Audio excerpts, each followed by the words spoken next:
أهلا بكم أعزائي ومتابعي المشاهدين. عاجل وفاة المخرج أحمد عاطف. نقابة المهن الموسيقية تعلن موعد ومكان الجنازة بمسجد الشرطة. وفاة المخرج أحمد عاطف خيم الحزن على الوسطين الصحفي والفني في مصر بعد إعلان رحيل المخرج والناقد الفني الدكتور أحمد عاطف ضرة، الذي وفاته المنية في الساعات الأولى من صباح اليوم، تاركا وراءه مسيرة ثرية جمع بين الإبداع السينمائي والرؤية النقدية العميقة. ومن المقرر تشييع جثمان الراحل المخرج أحمد عاطف اليوم عقب صلاة العصر بمسجد الشرطة بمدينة الشيخ زايد، على أن يتم دفنه في مقابر العائلة وسط حضور متوقع من زملائه وتلاميذه ومحبيه.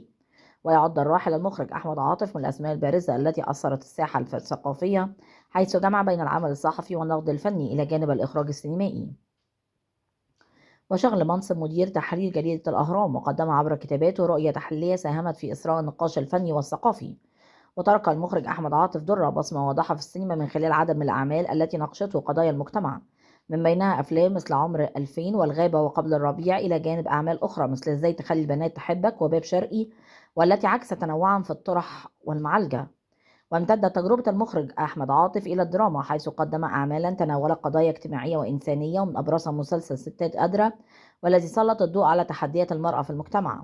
وحرصت نقابة المهن الموسيقية على نعي المخرج أحمد عاطف، معربة عن حزنها لفقدان أحد رموز النقد والإخراج، وداعية له بالرحمة والأسرة بالصبر، كما أكدت تفاصيل موعد ومكان الجنازة.